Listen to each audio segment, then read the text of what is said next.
নমস্কার, সবাইকে স্বাগত সুজিত পাঠক অ্যাস্ট্রোলজি চ্যানেলে। আজকে নিয়ে এসেছি আমি আপনাদের সামনে মে মাসের রাশিফল। আজকে যে রাশিটি সম্পর্কে আমি আলোচনা করব সেটি হলো তুলা রাশি। তুলা রাশির জাতক ও জাতিকা মে মাসে কি ফল পেতে চলেছেন তারই একটি পূর্বাভাস আমি দেবো। তবে তার আগে জেনে নেব গোচরে কি বলছে গ্রহরা। রবি এবং শুক্র মেষে অবস্থান করছে, বৃহস্পতি অবস্থান করবে বৃষ রাশিতে, কেতু অবস্থান করছে কন্যা রাশিতে এবং শনি তার স্বগৃহ কুম্ভ রাশিতে অবস্থান করছে। রাহু, বুধ এবং মঙ্গল তারা অবস্থান করবে মীন রাশিতে। এই হলো গ্রহগত স্থিতি। এবারে বলবো যে এদের সঞ্চার কি আছে।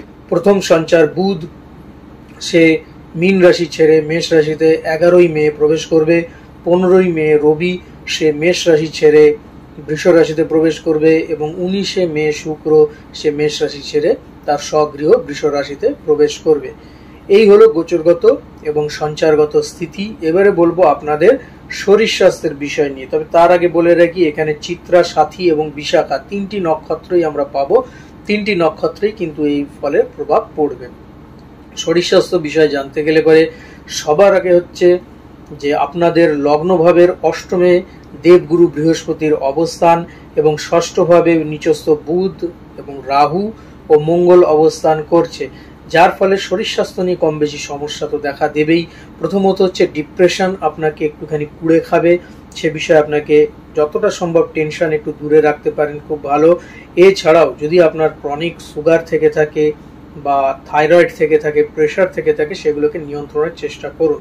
যদি আফটার 45 আপনার হয়ে গিয়ে থাকে তাহলে পরে কিন্তু কিডনি জাতীয় কোনো সমস্যা বা প্রস্টেট জাতীয় কোনো সমস্যারও ছোটোখাটো যোগ পাওয়া যায়, অর্থাৎ খুব নমিনাল জায়গা কিন্তু ছোটোখাটো একটু যোগের জায়গা পাওয়া যাচ্ছে এবং 19 তারিখের পর থেকে জায়গাটা কিন্তু আরও বাড়তে পারে। সে বিষয়ে আপনাকে খেয়াল রাখতে হবে। বিশেষ করে সাথী ও বিশাখা নক্ষত্রে যারা জন্মেছেন তাদেরকে আমি কিন্তু এই বিষয়ে একটু অ্যালার্ট করতে চাই। চলে আসবো আপনাদের কেরিয়ারের বিষয় নিয়ে। কেমন থাকবে আপনাদের কেরিয়ারের বিষয়। আপনাদের দশমভাবে রাহুর দৃষ্টি কিন্তু অলরেডি থাকছে। তো দশমভাবে রাহুর দৃষ্টি থাকাতে কর্মের জায়গা ভালো হবে, কিন্তু কর্ম আপনাকে ঘুরিয়ে ঘুরিয়ে করাবে, অর্থাৎ একভাবে আপনি এক জায়গায় নিশ্চিতভাবে থাকতে পারবেন না, আপনাকে ঘুরতে হবে, বিভিন্ন জায়গায় যেতে হবে। যদি আপনি সরকারি চাকরি করেন সেক্ষেত্রে আপনার বদলির জায়গা রয়েছে, অথবা আপনি যেখানে রয়েছেন সেখান থেকে আপনাকে হয়তো কোনো রকম ভাবে আউটিং এ বেরোতে হতে পারে, যেখানে আপনাকে কাজ করতে হবে। এছাড়া যদি আপনি প্রাইভেট সেক্টরে থাকেন আপনার ক্ষেত্রে বদলির জায়গা সেখানেও রয়েছে এবং আপনাকে প্রচন্ড পরিমাণ পরিশ্রম নিতে হবে ও ঘুরে ঘুরে ফিল্ড ওয়ার্ক করতে হবে, সেই জায়গাগুলো পাওয়া যাচ্ছে। তবে হ্যাঁ, যেহেতু আপনার লগ্নপতি আপনার ওপরই, অর্থাৎ আপনার লগ্নপতি বা রাশিপতি শুক্র সে আপনার ওপরই দৃষ্টি প্রদান করে রেখে দিয়েছে, যার ফলে 19 তারিখ পর্যন্ত আপনার যে কর্মক্ষেত্র বা কর্মকাণ্ড প্রত্যেকটাই কিন্তু খুব হৃদয়স্পর্শী হবে এবং প্রত্যেককে আপনাকে সেই জায়গা থেকে সম্মান প্রদান করবে এবং কর্মক্ষেত্রে আপনার একটা জায়গা নিশ্চিতভাবে তৈরি হবে। আপনার রাশিভাবে মঙ্গলেরও দৃষ্টি রয়েছে, যার ফলে কিন্তু আপনার তেজ, সাহসিকতা এবং লিডারশিপ ক্ষমতাও কিন্তু বৃদ্ধি পাবে কর্মক্ষেত্রে। অবশ্যই আপনাদের কর্মক্ষেত্রের জায়গা শুভপ্রদ। যারা ব্যবসা করছেন তাদের ক্ষেত্রে বলবো যে আপনাদের সপ্তমভাবে শুক্র এবং রবির অবস্থান, ফলত যারা সফটওয়্যারের বিজনেস করছেন, নেটওয়ার্কিং বিজনেস করছেন, বিল্ডিং মেটেরিয়ালসের বিজনেস করছেন, যারা রিয়েল এস্টেটের বিজনেস করছেন তাদের ক্ষেত্রে কিন্তু মারাত্মক ভালো একটা জায়গা পাওয়া যাচ্ছে। 19 তারিখ পর্যন্ত তো খুবই ভালো, 19 তারিখের পরেও কিন্তু আপনাদের জায়গা ভালো হবে এবং আপনাদের দূরে ব্যবসা আরও বাড়বে, সমৃদ্ধ হবে। এক্সপোর্ট ইম্পোর্ট নিয়ে যারা ব্যবসা করছেন তাদের ক্ষেত্রে ভালো, বিশেষত লেডিস গার্মেন্টসের ব্যবসা, কাস্টম জুয়েলার্সের ব্যবসা, এছাড়া যারা প্রসাধনীর ব্যবসা করছেন তাদের ক্ষেত্রেও কিন্তু খুব ভালো। রত্ন ব্যবসায়ীদের ক্ষেত্রেও 19 তারিখের পর থেকে ভালো একটা পজিশন পাওয়া যাচ্ছে, অবশ্যই আপনাদের ক্ষেত্রে ভালো হবে।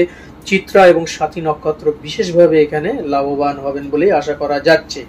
যদি আপনি প্রফেশনে থেকে থাকেন তাহলে পরে প্রফেশনাল ডেভেলপমেন্ট কিন্তু আপনার ভীষণভাবে রয়েছে, বিশেষত যদি আপনি আইনকে আপনার প্রফেশন হিসাবে গ্রহণ করেন, যদি রাজনীতিকে আপনি আপনার প্রফেশন হিসাবে গ্রহণ করেন, তবে চিত্রা নক্ষত্রের ক্ষেত্রে কিন্তু রাজনীতিতে যারা রয়েছেন তাদেরকে নানা রকম হার্ডেল টোপকে এগোতে হবে, কিন্তু সাথী ও বিশাখা নক্ষত্রে যারা রয়েছেন তাদের ক্ষেত্রে রাজনীতির জায়গা অনেকটাই প্রশস্ত হবে। এছাড়াও যদি আপনি একজন আর্কিটেক্ট বা ডাক্তার হয়ে থাকেন তাহলে পরেও আপনাদের যে প্রফেশনাল জায়গা, সেটা কিন্তু বেশ ভালো হবে।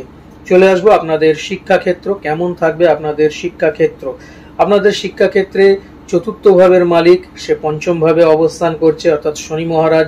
শনি আমাদের কনসেন্ট্রেট করায়, শনি এখানে কনসেন্ট্রেট অবশ্যই করাবে, কিন্তু তার সাথে সাথে ছোটখাটো কিছু বাধা কিন্তু আপনাকে দেবে। যদিও আপনার রাশি বা আপনার লগ্নের ক্ষেত্রে শনি হচ্ছে আপনাদের একক রাজযোগকারী গ্রহ, একাই রাজযোগের ফল দেবে, কিন্তু সে তো কিছুটা আপনাকে সেই সমস্যার মধ্যে ফেলবে। তা কাজেই এখানে আপনার কনসেন্ট্রেশনের অভাব কিভাবে করবে, কারণ মঙ্গল আপনার রাশিভাব বা লগ্নভাবে দৃষ্টি প্রদান করছে, যার ফলে আপনার একটু কনসেন্ট্রেশনের অভাব হতে পারে। হট করে পড়তে বসতে বলে মেজাজ খারাপ হয়ে যেতে পারে। তবে বৃহস্পতি চতুর্থভাবে যেহেতু দৃষ্টি প্রদান করছে, বৃহস্পতি আপনার ক্ষেত্রে ষষ্ঠপতিও বটে, ফলে সে কিন্তু আপনাকে কিছু ভালো ফল কিছু শুভ ফল দেবে, ঠিক শনির মতনই। তবে কনসেন্ট্রেশন আপনার বাড়বে। চেষ্টা করুন নিজেকে মেডিটেশনের মধ্যে দিয়ে এগিয়ে নিয়ে যেতে। যারা উচ্চশিক্ষার সাথে যুক্ত রয়েছেন, তারা কম্পিটিটিভ পরীক্ষা দিলে পরে তারা কিন্তু দুর্দান্ত রেজাল্ট পাবেন। 3টি নক্ষত্রের ক্ষেত্রেই কিন্তু এই ফল ফলপ্রসূ। আপনারা ভালোভাবে পড়াশোনা করুন, অবশ্যই আপনাদের সাকসেস আপনাদের হাতের মুঠোয় চলে আসবে। চলে আসবো আপনাদের প্রেম সম্পর্ক এবং দাম্পত্য সম্পর্ক নিয়ে কেমন থাকবে আপনাদের প্রেম জীবন, আপনাদের দাম্পত্য জীবন। শুক্র আপনাদের সপ্তম ভাবে অবস্থান করছে এবং সেখানে রবিও অবস্থান করছে। সাধারণত রবি শুক্র একসাথে থাকলে বলা হয় দারিদ্র যোগ। তো দারিদ্র যোগ বলতে গেলে পরে আপনার আর্থিক দারিদ্রতার কথা এখানে বলা হচ্ছে না।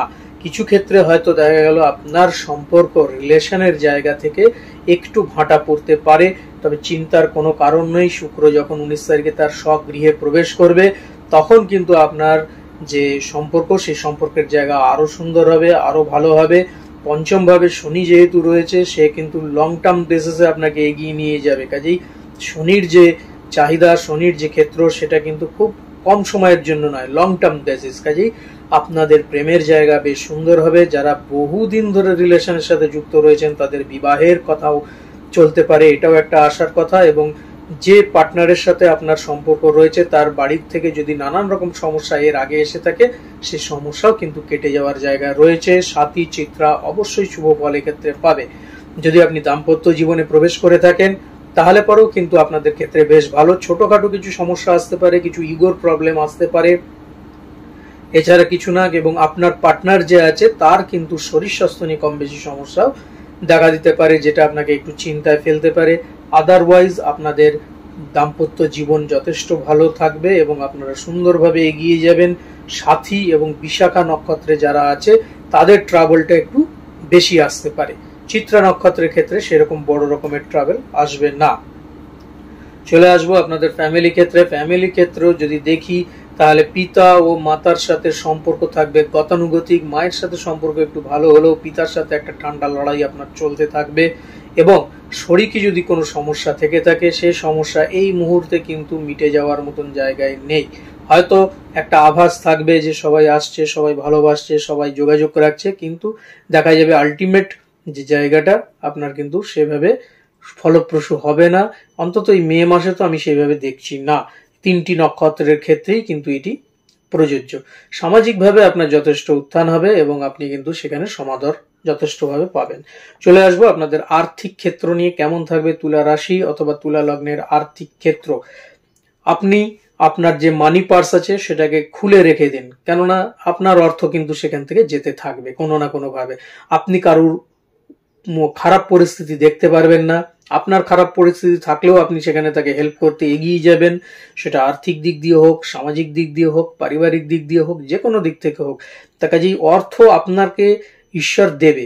শনি মহারাজ যেহেতু আপনার একাদশ ভাবে দৃষ্টি দিচ্ছে, সেহেতু অর্থ কিন্তু আপনাকে কন্টিনিউয়াস কিন্তু যোগান দিয়ে যাবে। কোত্থেকে আসবে সেটা আমি জানি না, লাগে টাকা দেবে গৌরী সেন। আপনি যেখানেই যান, যে কাজই করুন না কেন, আপনার পেছনে গৌরী সেন সর্বদাই থাকবে। আপনার কাজ সর্বদাই হয়ে যাবে, কিন্তু খরচ হয়ে যাবে। যে টাকা আপনি আনবেন, সঞ্চয় আপনি করতে পারবেন না, কিন্তু হ্যাঁ কাজে লাগাবেন, ভালো কাজে। সেটা কোনো আপনি চ্যারিটি ক্ষেত্রে লাগাতে পারেন, সেটা আপনি মন্দির মসজিদে আপনি কোনো রকম ভাবে দান করতে পারেন, সেটা আপনার একটা ভালো জায়গা। কোনো দুস্থদেরকে আপনি সেবা করতে পারেন, কোনো মহিলা বা কোনো ছেলের যার বিবাহ হচ্ছে না, তাকে আপনি বিবাহ দেওয়া করাতে পারেন। এই সব সামাজিক কাজগুলো আপনাকে দিয়ে শনি মহারাজ করিয়ে নেবে। অর্থ আপনার ওইভাবেই খরচা হবে, কিন্তু অর্থ আসবে। সে আপনি প্রফেশনালে থাকুন, সে আপনি ব্যবসা ক্ষেত্রে থাকুন, আপনি কর্মক্ষেত্রে থাকুন, যেখানেই থাকুন না কেন অর্থর যোগান কিন্তু আপনার মে মাসে ভরপুরভাবে হবে এবং খরচও আপনার ভরপুরভাবেই হবে। সেটা ভালো খরচ হবে, খারাপ খরচ নয়। সবশেষে বলবো যে কি করলে পরে আপনি ভালো থাকবেন, কি করলে আপনার পরিবারকে আপনি ভালো রাখবেন। অবশ্যই বানলিঙ্গ শিবের মন্ত্র আপনি জপ করুন, আপনি কিন্তু অবশ্যই সেক্ষেত্রে ভালো থাকবেন। এবং চেষ্টা করুন যে অন্তত বুধবার গরুকে যদি একটু খাওয়াতে পারেন বা গোমাতার পুজো করতে পারেন, তাহলে পরেও কিন্তু আপনাদের ক্ষেত্রে বেশ শুভ ফল পাওয়া যাচ্ছে। তাহলে বন্ধুরা, আজ এই পর্যন্তই। আগামী দিন আরো আরেকটি রাশিফল নিয়ে আমি আপনাদের সামনে উপস্থিত হব। ততক্ষণের জন্য সবাই ভালো থাকুন, সুস্থ থাকুন এবং অবশ্যই আমার চ্যানেলের সঙ্গে থাকুন। নমস্কার।